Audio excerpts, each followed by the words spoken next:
इस वीडियो में हम जानने वाले हैं हमारे शरीर के अंदर खून की कमी होना, जिसे एनीमिया कहा जाता है। हमारे शरीर में खून की कमी होने के कौन से कारण होते हैं, अगर खून की कमी हुआ है तो कौन से हमें लक्षण दिखाई देते हैं, और अगर हमें जानना है कि हमारे शरीर के अंदर खून की कमी है या नहीं, उसके लिए कौन से टेस्ट किया जाता है और इसके इलाज के बारे में हम इस वीडियो में जानेंगे। इस वीडियो में हम डिटेल में एनीमिया के बारे में जानने वाले हैं। चलिए फ्रेंड्स, आज का वीडियो हम शुरू करते हैं। Hello friends, welcome to my YouTube channel. मेरा नाम है पूजा साहू।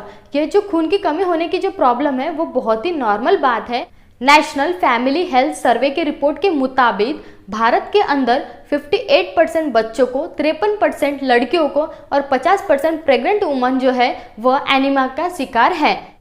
जब हमारे शरीर के अंदर खून की कमी हो जाती है, उस कंडीशन में क्या होता है, जो हेल्दी रेड ब्लड सेल्स है उसकी कमी हो जाती है। ये जो रेड ब्लड सेल्स है वो क्या करता है, ऑक्सीजन को टिश्यू तक पहुंचाने का काम करता है। लेकिन जब रेड ब्लड सेल्स की कमी होती है तो पर्याप्त मात्रा में जो ऑक्सीजन है वो टिश्यू तक नहीं पहुंचा पाता है। तो उस कंडीशंस में हमें बहुत सारे प्रॉब्लम्स देखने को मिल सकते हैं। अब हम जानेंगे एनीमिया के टाइप्स के बारे में। एनीमिया के बहुत सारे टाइप्स होते हैं, लेकिन इस वीडियो में हम जानने वाले जो बहुत ही ज़्यादा कॉमन टाइप्स है उसके बारे में हम जानेंगे। पहला आता है आयरन एनीमिया। इस कंडीशन में क्या होता है, हमारे शरीर के अंदर आयरन की कमी हो जाती है, उसे आयरन एनीमिया कहा जाता है। आयरन हीमोग्लोबिन को बनाने के लिए बहुत ही ज़्यादा इंपॉर्टेंट, मतलब बहुत ही ज़्यादा ज़रूरी होता है। हीमोग्लोबिन क्या होता है, रेड ब्लड सेल्स जो है उसके अंदर में मौजूद प्रोटीन जो होता है वो क्या करता है, ऑक्सीजन ले जाता है।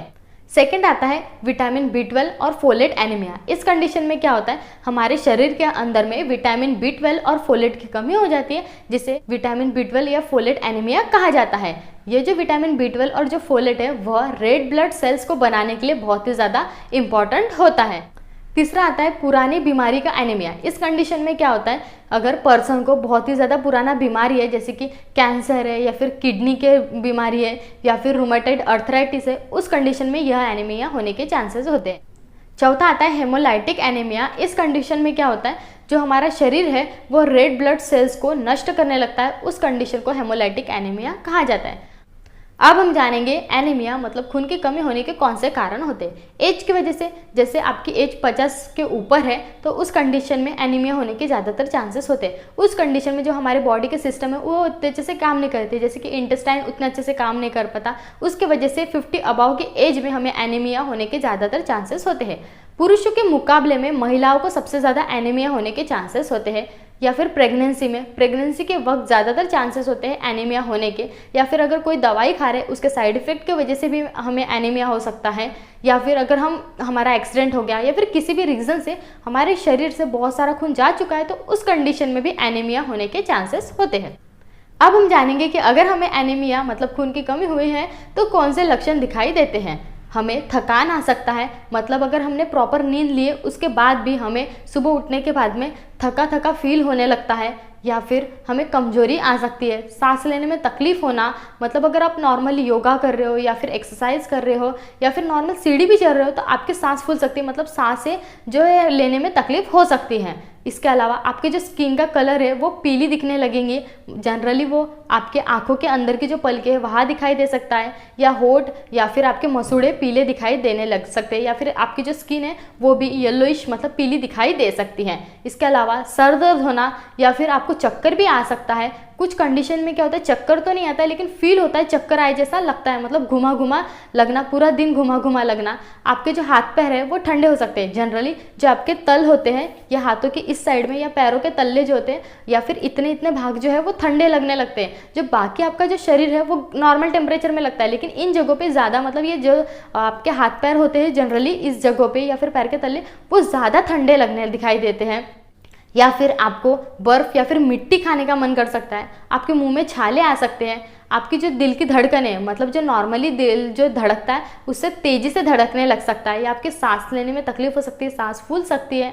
अगर हमें जानना है कि हमें एनीमिया है या फिर नहीं, उस कंडीशन में डॉक्टर्स हमें CBC मतलब कंप्लीट ब्लड काउंट टेस्ट करने के लिए कहते हैं। उस कंडीशन में क्या होता है, आपका ब्लड का सैंपल लिया जाता है और CBC टेस्ट किया जाता है। इस टेस्ट में क्या होता है कि हमारे शरीर के अंदर में कितना ब्लड सेल्स है और ब्लड सेल्स के अंदर कितना हीमोग्लोबिन है उसकी मात्रा को मापा जाता है। CBC रिपोर्ट्स में दिखा रही है कि आपके बॉडी के अंदर में रेड ब्लड सेल्स या फिर हीमोग्लोबिन की कमी है तो उस कंडीशन में माना जाता है कि आपको एनीमिया है। सीबीसी की जो रिपोर्ट्स होती है उसमें एक रेंज होता है, जैसे फॉर एग्जांपल से समझते हैं हम 5 से 10, ऐसा उसमें रेंज दिया हुआ है। अगर उसके बीच में आता है तो उस कंडीशन में आपको एनीमिया नहीं है, आप नॉर्मल हो। लेकिन अगर 5 से नीचे गया है तो उस कंडीशन में माना जाता है कि आपको एनीमिया है। इस तरीके से उसका रिपोर्ट्स को देखा जाता है। अब हम जानेंगे कि अगर हमें एनीमिया है तो उस कंडीशन में डॉक्टर्स के द्वारा कौन सा ट्रीटमेंट दिया जाता है। जनरली एनीमिया होने के कारण जो होता है वो आयरन या फिर विटामिन B12 की कमी ही होता है। और जो एग्जैक्ट जो हम सीबीसी रिपोर्ट निकालते हैं उसमें पता चल जाता है कि किस कारणों की वजह से हमें ये जो एनीमिया हुआ है। तो उस कंडीशन में डॉक्टर्स हमें generally vitamin B12, folic acid, iron plus vitamin C की जो सायरप आती है या फिर टैबलेट्स आती है वो हमें दिया जाता है, जो हमें मार्केट में फर्सीरेट, फेरिसिप XT, ऑर्फोर XT या फिर आर्बिटोन के ब्रांड नेम से मार्केट में मिल जाता है। अगर आपको सायरप नहीं पीना, टैबलेट्स लेनी है तो उस कंडीशन में फेरिसिप XT की टैबलेट आती है या ऑर्फोर XT की टैबलेट आती है या आर्बिटोन की भी टैबलेट्स आती हैं। इस टैबलेट या सायरप के साथ में विटामिन C दिया जाता है। लेकिन अगर सायरप में नहीं है, जैसे कि आर्बिटोन सायरप अगर आप पीते हो तो उसमें ऑलरेडी विटामिन C होता है, तो आपको एक्स्ट्रा विटामिन C की टैबलेट लेने की ज़रूरत नहीं होती है। लेकिन जिस कंडीशन में नहीं होता है, जिस सायरप में नहीं है या टैबलेट में नहीं है विटामिन C, तो उस कंडीशन में उसके साथ में विटामिन C की टैबलेट दिया जाता है। विटामिन C की टैबलेट क्यों दिया जाता है? क्योंकि क्या होता है, जो आयरन है वो हमारे बॉडी में अच्छे से एब्जॉर्ब नहीं हो पाता है। अगर हमारे बॉडी में अच्छे से एब्जॉर्ब नहीं हो पाएगा तो वो अच्छा रिजल्ट भी नहीं दिखाई देगा। आयरन के एब्जॉर्प्शन को बढ़ाने के लिए विटामिन C दिया जाता है। अगर कुछ बहुत ज़्यादा सीवियर कंडीशन है तो उस कंडीशन में टैबलेट या सायरप की जगह पे इंजेक्शन या फिर डायरेक्ट खून की बोतलें भी चढ़ाई जाती है। अगर आप यह आयरन की सायरप लेते हैं तो आपका स्टूल का, मल का, मतलब आपके लैट्रिन का जो कलर है वो ब्लैकिश मतलब काला दिखाई दे सकता है। तो आपको घबराना नहीं है। कुछ लोग क्या करते हैं, घबरा कर वो मेडिसिन को लेना बंद कर देते हैं, लेकिन उसकी वजह से ऐसा होता ही है, तो आपको घबराना नहीं है। अब हम जानेंगे डोज के बारे में। अगर बड़े हैं तो उस कंडीशन में 10 ml सुबह शाम दिया जाता है, और जो 1 साल से ऊपर के बच्चे हैं उस कंडीशन में 5 ml सुबह शाम दिया जाता है। यह सायरप को कंटिन्यू 2 से 3 महीनों के लिए दिया जाता है। इस तरीके से एनीमिया मतलब खून की कमी का इलाज दिया जाता है। फ्रेंड्स, अगर ये वीडियो इन्फॉर्मेटिव लगे हो तो please like, share and subscribe कीजिएगा। Thank you so much friend, मिलते हैं नेक्स्ट वीडियो में।